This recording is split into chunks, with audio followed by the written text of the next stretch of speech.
제5차 방제 중입니다. 안녕하세요. 오늘 제5차 방제 중입니다.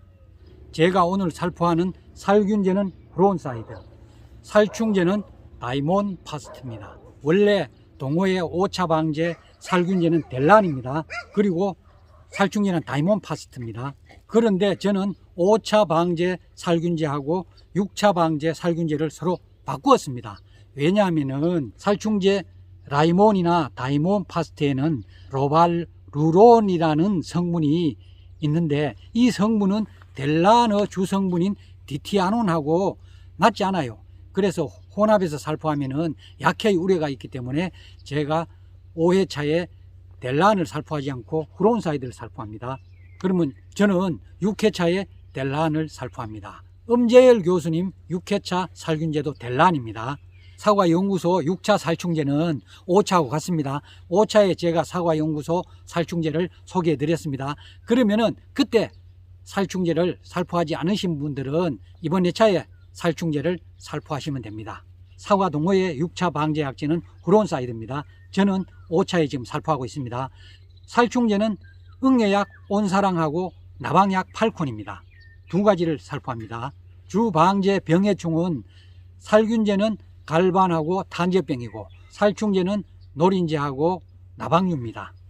농약 살포 시기는 이때부터 엄교수님 살균제하고 동호회 방제약제하고 간격이 좀 벌어집니다. 왜냐하면 엄교수님 살균제는 12회차로 되어 있어요. 그런데 제가 사용하는 동호회 방제력은 11회차입니다. 엄교수님 6회차 살균제는 6월 중순에 살포하도록 되어 있어요. 그리고 제가 사용하는 동호회 방제약제는 오늘 제가 살포했거든요. 그러면은 간격이 13일 간격이 돼요. 그러면은 다음에는 6월 21일이 됩니다. 이 날짜는 제한테만 해당됩니다. 다른 분들은 개화 시기에 따라서 약간씩 다를 수가 있습니다. 엄교수님 6차 살균제는 델란입니다. 디티아논 수화제지요. 델란은 갈반에는 아주 효과가 좋은 약제로 알려져 있습니다. 갈반 외에도 탄저병, 견무늬 썩은병, 전무늬 낙엽병에 효과가 있습니다.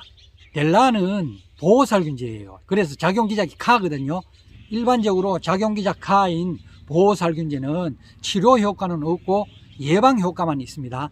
그런데 델란은 예방 효과도 있고 초기 치료 효과도 일부 있는 것으로 알려져 있는 약제입니다. 약효 지속성이 있고 어느 정도 비에도 견디는 내후성도 있습니다.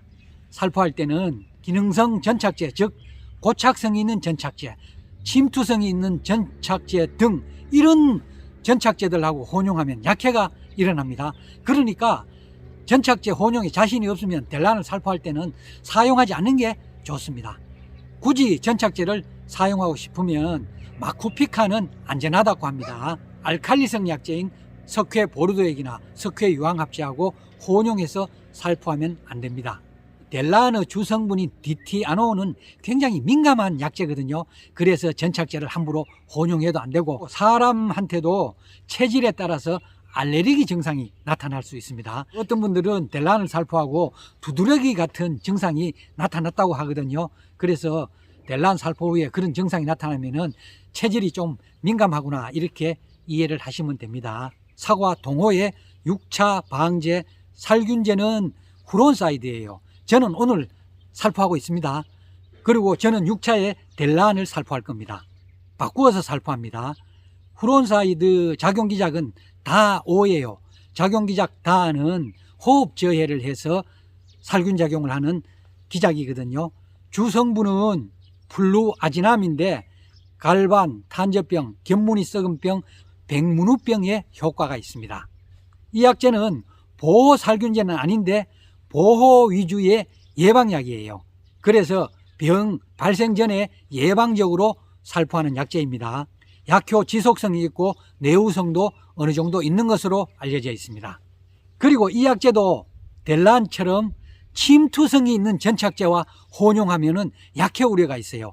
우리가 어떤 전착제가 침투성이 있는지 잘 모르죠. 그러면은 후론사이드를 칠 때도 델란을 살포할 때처럼 전착제를 안 넣는 게 좋아요. 공연히 모르고 넣었다가 약해가 발생하면 안 되거든요. 그리고 후론사이드는 약재를 살포하고 바로 농작업을 하면은 가려움 증상이 나타날 수 있어요. 저는 오늘 약을 살포하면은 오늘은 절대로 저는 사과밭에서 작업을 하지 않아요. 전부 사과밭에 약으로 범벅이 돼 있죠. 과일하고 잎에. 이런 날 열심히 일한다고 사과밭에 가서 일을 하면은 일은 어느 정도 할 수 있을지 몰라도 건강에 너무 안 좋죠. 그래서 적어도 약 치는 날은 약 쳐놓고 멀리 놀러 가야 돼요. 이건 노는 게 아닙니다. 자기의 건강을 지키는 길입니다. 이 후론사이드는 당일뿐만 아니라 약을 쳐놓고 7일에서 10일 정도 가려운 증상이 나타날 수 있답니다.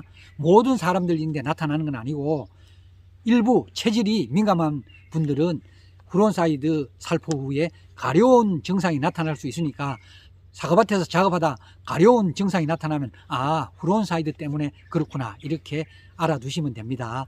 동호의 살충제는 온사랑하고 팔콘이에요. 온사랑입니다. 응애약이에요. 온사랑의 작용기작은 6+4A예요. 작용기작 6은 신경기능을 저해하는 항생제입니다. 그리고 작용기작 4A도 신경기능을 저해해서 살충작용을 하는 약제입니다. 온사랑의 주성분은 아바맥틴하고 아세타미프리드인데 응애하고 진딧물 그리고 복숭아 순나방에도 효과가 있습니다. 그러니까 이 약제는 응애하고 나방하고 진딧물을 방지하는 종합 살충제입니다. 이 약제는 접촉독하고 소화 중독에 의해 살충작용을 하거든요. 그리고 접촉독은 약을 살포해 가지고 충이 맞으면 죽는 거예요. 소화 중독은 입으로 약을 흡입을 하면은 소화가 되면서 중독을 일으켜 살충작용을 합니다. 이 약제는 미탁제라고 되어 있어요. 미탁제는 액제하고 유제의 혼합제로 미세한 입자로 균일하게 살포되고 부착되는 성질이 있어요. 그래서 이 약제는 확전성, 넓게 펴지는 성질하고 부착성, 잎에 잘 붙는 성질이 있는 약제입니다. 그리고 동호의 6차 방제 약제의 나방약은 팔콘입니다. 팔콘은 작용기작이 18이에요. 작용기작 18은 곤충 생장 조절제입니다. 곤충의 탈피를 억제하는 약제예요. 그러니까 해충의 껍질을 못 벗게 해서 해충이 유충이나 번데기로 성장하지 못하도록 해서 살충작용을 합니다. 이 약제는 타 약제에 저항성이 생긴 나방류에 효과가 좋다고 알려져 있습니다. 그리고 이 약제는 나방류에만 작용이 되고 천적이나 유용한 곤충에는 안전한 약제입니다. 이상으로 사과원 제6차 방제 약제 특성 및 살포시 유의사항에 대해서 알아봤습니다. 감사합니다.